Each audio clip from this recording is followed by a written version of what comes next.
ഇന്നത്തെ വീഡിയോയിൽ കാണിക്കുന്നത് കോട്ടയം ജില്ലയിൽ താമസമാക്കിയിരിക്കുന്ന സുജ ചെറിയാൻ മാമിൻ്റെ അതിമനോഹരമായ ഗാർഡൻ വിശേഷങ്ങളാണ്. കോട്ടയം കുമരകം റൂട്ടിൽ 5 കിലോമീറ്റർ വരുമ്പം അമ്പക്കുഴി ജംഗ്ഷനുണ്ട്. അവിടെയാണ് മാം താമസിക്കുന്നത്. ഈ ഒരു ഗാർഡനെ പറ്റി പറയുവാണെങ്കിൽ റീസൈക്കിൾ ചെയ്ത ഒരുപാട് പോട്ട്സും ഹാങ്ങിങ്സും ഒക്കെ നമുക്ക് കാണാൻ സാധിക്കും. വീടിന് ചുറ്റും ചെടികൾ വളർത്തുന്നുണ്ട്. എല്ലാം അടുക്കും ചിട്ടയോടുകൂടി തന്നെയാണ് വളർത്തുന്നത്. മാമിൻ്റെ ഗാർഡൻ കളക്ഷനിൽ ഏറ്റവും കൂടുതലുള്ളത് ബിഗോണിയാണ്. അതുപോലെ കലാത്തിയ, അഗ്ലോണിമ, ഓർക്കിഡ്, കാക്ടസ്, അതുപോലെ തന്നെ അദീനിയത്തിൻ്റെ ഒരു വലിയ കളക്ഷൻസും ഉണ്ട്. പഴയ കലങ്ങളും ഒക്കെ തന്നെ നന്നായിട്ട് പെയിൻറ്റ് ചെയ്ത് വെച്ചിട്ടുണ്ട്. അതുപോലെ ചിരട്ട വെച്ചിട്ടുള്ള ഈ ഒരു ഹാങ്ങിങ് ഒക്കെ വളരെ മനോഹരമാണ് കാണാനായിട്ട്. പ്രത്യേകിച്ച് ഞാൻ നേരത്തെ പറഞ്ഞതുപോലെ ബിഗോണിയയുടെ ഒരു വലിയ കളക്ഷനാണുള്ളത്. ബിഗോണിയ, പലതരത്തിലുള്ള ബിഗോണിയ ഉണ്ടെന്ന് നമുക്കെല്ലാവർക്കും അറിയാം. കേരളത്തിൻ്റെ കാലാവസ്ഥയിൽ ഏറ്റവും മനോഹരമായിട്ട് വളർന്നു വരുന്നതാണ് റെക്സ് കെയിൻ ബെഗോണിയ അല്ലെങ്കിൽ കെയിൻ ബെഗോണിയ എന്നൊക്കെ പറയുന്നത്. ഇതിൽ തന്നെ ഒരുപാട് വെറൈറ്റീസ് ഉണ്ട്. വാക്സ് ബിഗോണിയാസ് വരുന്നുണ്ട്, ഏഞ്ചൽ വിങ് വരുന്നുണ്ട്, അതുപോലെ സ്പോട്ടഡ് അല്ലെങ്കിൽ പോൾക്ക ഡോട്ട്സ് എന്ന് പറയുന്ന വിഭാഗത്തിൽപ്പെടുന്ന ബിഗോണിയാസ് ഉണ്ട്. നമ്മളിപ്പം എടുത്തു നോക്കിക്കഴിഞ്ഞാൽ ഈ ഒരു ചട്ടിയിലുള്ള ഒരു പ്ലാന്റ് ആയിരിക്കില്ല അടുത്ത ഒരു പോട്ടിലുണ്ടാവുക. എല്ലാം ഡിഫറെൻ്റാണ്. കാരണം ഇവിടെ കൂടുതലായിട്ടും മാം കളക്ട് ചെയ്യുന്നത് ഇതിൻ്റെ ഓരോ വെറൈറ്റീസ് അനുസരിച്ചിട്ടാണ്. നമ്മൾ പെട്ടെന്ന് നോക്കുമ്പോൾ ചിലപ്പോൾ ഒരുപോലെ ഇരിക്കുമെങ്കിലും വ്യത്യസ്ത രീതിയിലാണ് ഇതിൻ്റെ ലീവ്സ് വരുന്നത്. കെയിൻ ബിഗോണിയസിലാണ് കൂടുതലും ഫ്ലവറിങ് ഉണ്ടാക്കുന്നത്.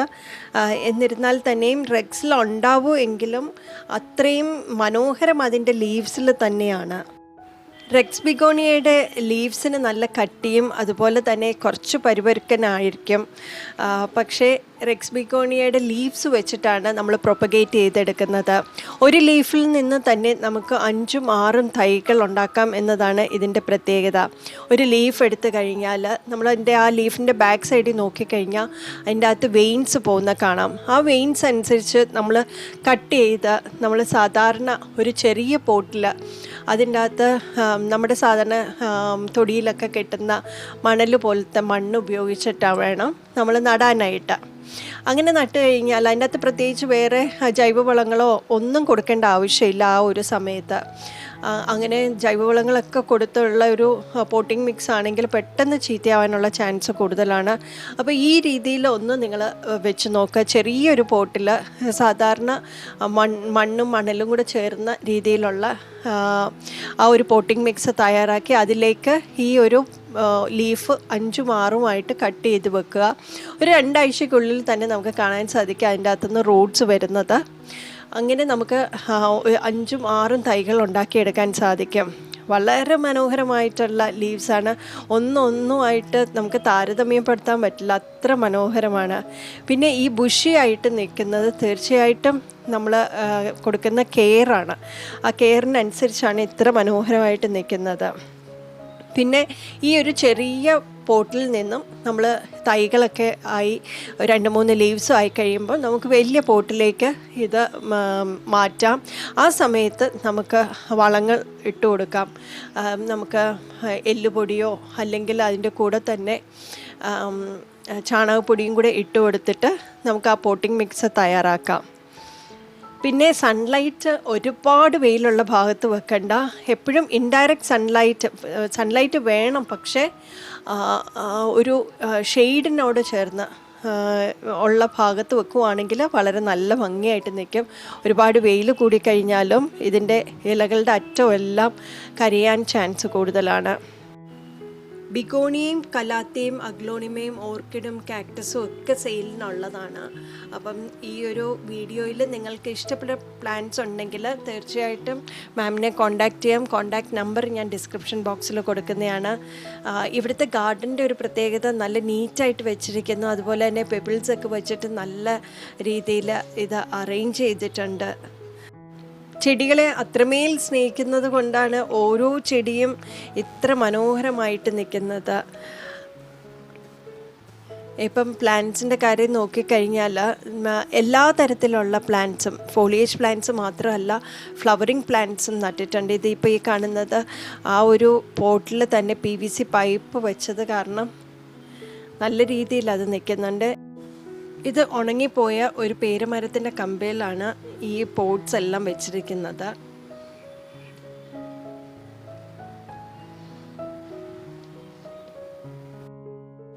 വൈകുന്നേരത്ത് ഒരുപാട് കിളികൾ വരികയും അതുപോലെ തന്നെ ഇവിടെ വന്ന് നമുക്ക് ഊഞ്ഞാലാടുകയും ഒക്കെ ചെയ്യാം.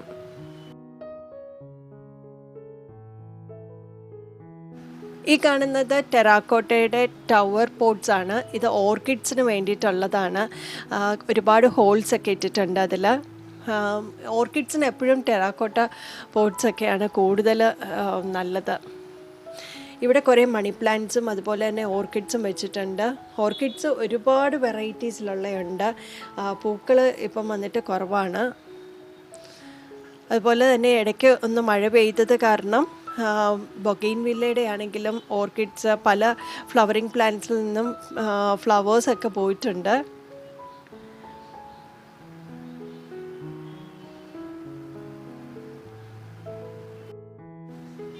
ഇപ്പോൾ കാണുന്നത് ഇവിടെ ഉള്ള അടുത്ത വെറൈറ്റീസിലുള്ള ബിഗോണിയ പ്ലാന്റ്സ് ആണ്.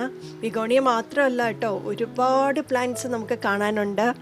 ഈ വീഡിയോയുടെ അവസാനം വരെ കാണാൻ ശ്രമിക്കുക. അതുപോലെ തന്നെ ഈ ചെടികൾ സ്വന്തമാക്കാൻ ആഗ്രഹിക്കുന്നവർക്ക് കാണുന്ന നമ്പറിൽ ഒന്ന് കോണ്ടാക്റ്റ് ചെയ്യാം. ഇവിടെ ഒരുപാട് ചെമ്പരത്തി പൂക്കളും അതുപോലെ തന്നെ ബൊഗെയിൻവില്ലാസ് കാണാൻ സാധിക്കും. കഴിഞ്ഞ ദിവസത്തെ ശക്തമായ മഴയിൽ ഒരുപാട് പൂക്കൾ നഷ്ടപ്പെട്ടതിൻ്റെ സങ്കടം മാം പറയുകയുണ്ടായി. എന്നിരുന്നാൽ തന്നെ നമുക്ക് കാണാം ഒരുപാട് പോട്ട്സിൽ നല്ല രീതിയിലാണ് പ്ലാന്റ്സ് ഒക്കെ വെച്ചിരിക്കുന്നത്. പ്രത്യേകിച്ച് സ്റ്റാൻഡിലാണ് ഈ ബൊഗെയിൻവില്ലാസ് ഒക്കെ വെച്ചിട്ടുള്ളത്.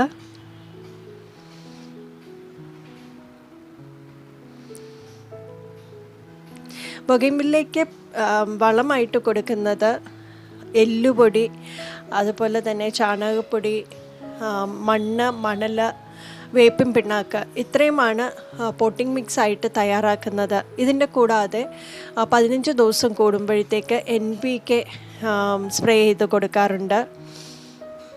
ഇതാണ് ഇവിടുത്തെ പ്ലാന്റ്സ് ഇത്ര ഹെൽത്തി ആയിട്ട് നിൽക്കുന്നത്. പിന്നെ ഒരുപാട് അങ്ങ് വെയിലുള്ള ഭാഗത്തല്ല നിൽക്കുന്നത്. മണിക്കൂറുകൾ ചെലവിട്ടിട്ടാണ് ഓരോ ചെടികളിലും പരിപാലനം നോക്കുന്നത്.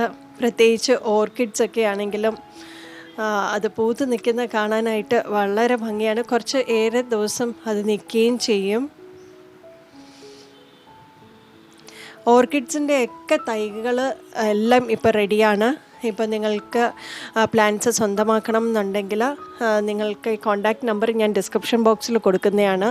നിങ്ങൾക്ക് കോൺടാക്റ്റ് ചെയ്യാം.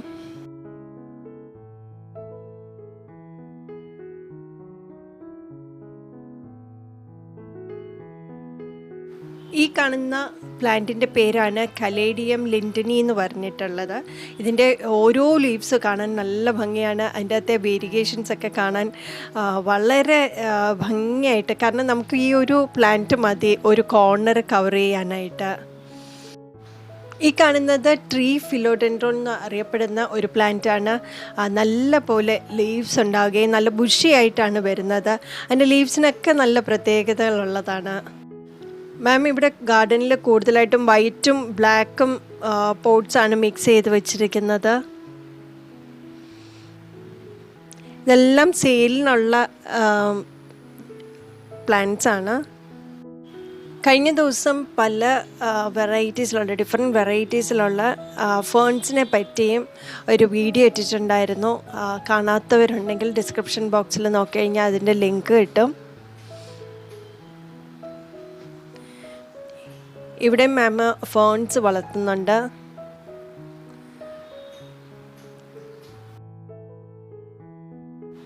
ഈ യെല്ലോ കളറിലുള്ള ക്രീപ്പിംഗ് പ്ലാന്റിൻ്റെ പേരെന്താണെന്നുള്ളത് കമൻറ്റ് ബോക്സിൽ കമൻറ്റ് ചെയ്യുക. ഇതൊരു യെല്ലോ കളറിലാണ് വരുന്നത്, ഗോൾഡൻ യെല്ലോ. അതുപോലെ തന്നെ ഈ ഒരു ക്രീപ്പിംഗ് പ്ലാന്റ് വളർന്നു വരാൻ വേണ്ടിയിട്ട് ചെറിയൊരു പൈപ്പൊക്കെ കൊടുത്തിട്ടുണ്ട്. ഇവിടെ ചെറിയ ഗ്രാസ് പോലുള്ള പ്ലാന്റ്സ് നട്ടിട്ടുണ്ട്.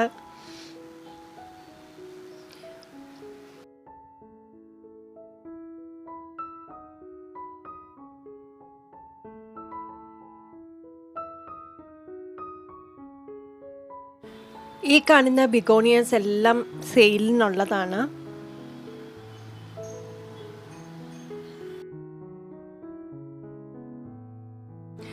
ഇനി നമുക്ക് അദീനിയത്തിൻ്റെ കളക്ഷൻസ് കണ്ടു നോക്കാം. അദീനിയം നല്ല പോലെ പൂക്കൾ ഉണ്ടാകാനായിട്ട് ഏറ്റവും നല്ല ടിപ്പ് പൊട്ടാഷ്യം കൊടുക്കുക എന്നുള്ളതാണ്. അതും ഈ ഒരു പ്ലാന്റിൻ്റെ ചുറ്റും മാത്രം കൊടുക്കുക. അതുപോലെ തന്നെ അതിൻ്റെ അകത്തെ റൂട്ട് ബോൾസിനൊന്നും തന്നെ കേടുവരാത്ത രീതിയിൽ വേണം നമ്മൾ അത് ഇട്ട് കൊടുക്കാനായിട്ട്. 15 ദിവസം കൂടുമ്പോൾ നമ്മൾ ഇട്ട് കൊടുക്കുക. അത് കഴിഞ്ഞിട്ട് ആ മണ്ണും കൂടെ വെച്ചൊന്ന് ഇളക്കി കൊടുക്കുക. അതിനുശേഷം നന്നായിട്ട് വെള്ളം ഒഴിക്കുക.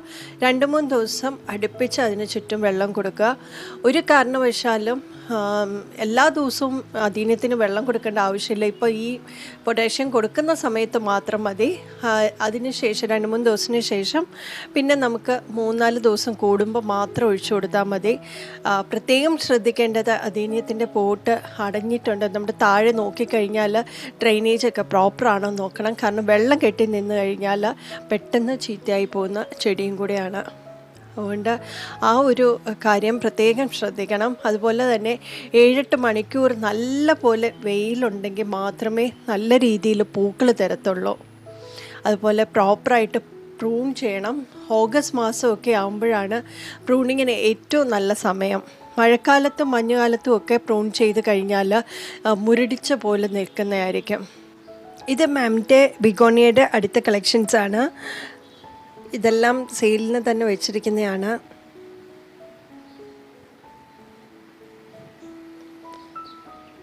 കളേഴ്സൊക്കെ കാണാൻ വളരെ ഭംഗിയാണ്. കാരണം പലതരത്തിലുള്ള കളേഴ്സിലുള്ള ഫോളിയേജസാണ് നമുക്ക് കാണാൻ സാധിക്കുന്നത്.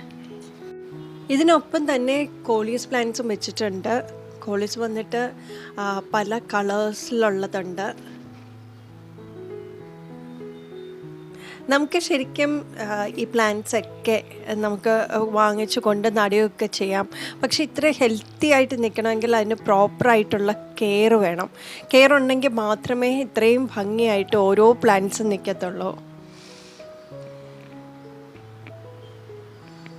ഈ കാണുന്ന പ്ലാന്റ്സ് എല്ലാം ക്രൗൺ ഓഫ് ത്രോൺസ് അല്ലെങ്കിൽ യൂഫോബിയ മിലി എന്ന് പറയുന്ന ഒരു വർഗത്തിൽപ്പെട്ട പ്ലാന്റാണ്. അതുപോലെ തന്നെ ഓർക്കിഡ് ചകിരിയിൽ മാം ഒരു തടിക്കഷ്ണം പാഴായിപ്പോയ ഒരു ചെടിയിൽ വെച്ചിട്ടുണ്ട്. അത് ഓരോന്നും കെട്ടിക്കൊടുത്തിരിക്കുകയാണ് ചകിരി വെച്ചിട്ട്. അതിൽ ഓർക്കിഡ് നട്ടിരിക്കുകയാണ്. ഇതെല്ലാം ബേബി പ്ലാന്റ്സ് ആണ്. കലാത്തിയുടെ ഒരുപാട് വെറൈറ്റീസും ഷെയ്ഡ്സും ഉണ്ട്. എവിടെ കണ്ടാലും മാം അതിൻ്റെ ഒരു മദർ പ്ലാന്റ് വാങ്ങിച്ചു വെക്കാറുണ്ട്. മഴക്കാലത്ത് ഇവിടെ കൂടുതൽ വെള്ളം കയറുന്ന ഒരു സ്ഥലമാണ്. അതുകൊണ്ട് തന്നെ കൂടുതലും സ്റ്റാൻഡിലാണ് പ്ലാന്റ്സ് എല്ലാം വെച്ചിരിക്കുന്നത്. വീടിൻ്റെ സൈഡിലായിട്ടാണ് ഈ പ്ലാന്റ്സ് എല്ലാം തന്നെ വെച്ചിരിക്കുന്നത്. CC പ്ലാന്റ്സ് കാണാം. ഈ കാണുന്ന പ്ലാന്റ്സ് എല്ലാം തന്നെ സെയിലിനുള്ളതാണ്. ഇപ്പം കൊറിയർ അയക്കാൻ വേണ്ടിയിട്ടും ഒക്കെ എടുത്തു വെച്ചിരിക്കുന്ന പ്ലാന്റ്സ് ആണ്. അത് അദീനിയമൊക്കെ ഇപ്പം സെയിലിന് കൊടുക്കാൻ വെച്ചിരിക്കുന്നതാണ്. ഇപ്പം നിങ്ങൾക്ക് ഈ പ്ലാന്റ്സ് സ്വന്തമാക്കണം എന്നുണ്ടെങ്കിൽ ഡയറക്റ്റായിട്ട് ഇവിടെ വന്നു കഴിഞ്ഞാൽ നിങ്ങൾക്ക് പ്ലാന്റ്സ് നോക്കി എടുത്തിട്ട് പോകാം. അതുപോലെ തന്നെ ഇത് വന്നിട്ട് കുമരകം റൂട്ടിൽ എന്ന് വെച്ചാൽ ഞാൻ നേരത്തെ പറഞ്ഞിട്ട് കോട്ടയം കുമരകം റൂട്ടിൽ 5 കിലോമീറ്റർ കഴിഞ്ഞാൽ ആമ്പക്കുഴി ജംഗ്ഷനുണ്ട്. ആമ്പക്കുഴി ജംഗ്ഷനിൽ നിന്ന് കുറച്ച് മുന്നോട്ട് വരുമ്പോൾ ഒരു കാർ വാഷ് കാണാം. അതിനോട് ചേർന്നാണ് ഈ വീട് നിൽക്കുന്നത്. അപ്പോൾ കണ്ടുപിടിക്കാൻ വളരെ എളുപ്പമാണ്. സ്ഥലം മനസ്സിലായില്ല എന്നുണ്ടെങ്കിൽ ആദ്യമേ ഒന്ന് വിളിച്ച് ചോദിച്ചിട്ട് പോകുന്നതായിരിക്കും നല്ലത്. കൂടുതലും കൊറിയർ അയക്കാൻ വെച്ചിരിക്കുന്ന പ്ലാന്റ്സ് ആണ്. ഓർക്കിഡ്സും എല്ലാം സെയിലിന് വെച്ചിരിക്കുന്നതാണ്. എടുത്തു പറയേണ്ട കാര്യം ഫാമിലിയുടെ വലിയ സപ്പോർട്ടുള്ളത് കാരണമാണ് മാമിന് ഇതുപോലെ നല്ല രീതിയിൽ പ്ലാന്റ്സ് സെയിൽ ചെയ്യാനും അതുപോലെ വളർത്താനും സാധിക്കുന്നത്. മാമിന് 2 കുട്ടികളാണുള്ളത്. ഹസ്ബൻഡ് വന്ന് ബാങ്കിങ് ഫീൽഡിലാണ്. എന്നിരുന്നാലും എല്ലാ കാര്യങ്ങളിലും മാമിനെ സപ്പോർട്ട് ചെയ്യുകയും ഒക്കെ ചെയ്യാറുണ്ട്. ഓരോ പ്ലാന്റ്സിനും ഇപ്പം നമ്മൾ വെള്ളം ഒഴിക്കുന്ന രീതിയും അതുപോലെ തന്നെ ഫെർട്ടിലൈസർ കൊടുക്കുന്ന രീതിയും എല്ലാം വ്യത്യസ്തമാണ്. പക്ഷേ അതറിഞ്ഞ് ഓരോ ചെടികളെയും മനസ്സിലാക്കിയിട്ട് അതിനനുസരിച്ചിട്ടുള്ള വളവും വെള്ളവും വെളിച്ചവും എല്ലാം കൊടുത്തു കഴിഞ്ഞാൽ നമ്മളുടെ വീട്ടിലും ചെടികൾ ഇതുപോലെ മനോഹരമായിട്ട് നിൽക്കുന്നതാണ്. ഒരു പ്ലാന്റിനെ പറ്റി നന്നായി മനസ്സിലാക്കിയതിന് ശേഷം അതിനെ വളർത്തുവാണെങ്കിൽ നല്ല ബുഷിയായിട്ട് ഈ കാണുന്ന പോലെ നല്ല മനോഹരമായിട്ട് വളർത്തിയെടുക്കാൻ സാധിക്കും.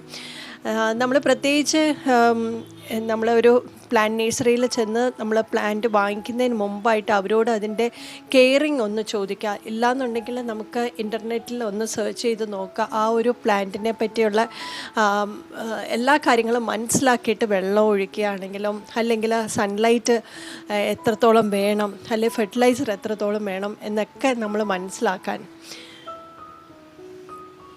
ശരിക്കും പറഞ്ഞാൽ ഈ ഒരു പ്ലാന്റ് തെറാപ്പി തന്നെ പലർക്കും വിജയിച്ച ഒരു കാര്യമാണ്. പ്രായമായിട്ടുള്ളവർ വീട്ടിൽ ഒതുങ്ങിക്കൂടാതെ പ്ലാന്റ്സിനെ കെയർ ചെയ്യുകയും, ഇപ്പം നമ്മൾ നോക്കുകയാണെങ്കിൽ ഓരോ ചെടികളെയും നമ്മൾ കുനിഞ്ഞ് നമ്മൾ ഓരോ ചെടികളുടെ ഇലകൾ കരിഞ്ഞു പോയതൊക്കെ എടുക്കുമ്പോഴും ഒക്കെ നമ്മളുടെ ബോഡി തന്നെ വളഞ്ഞ്, അല്ലെങ്കിൽ ഒരു എക്സസൈസും കൂടിയാണത്.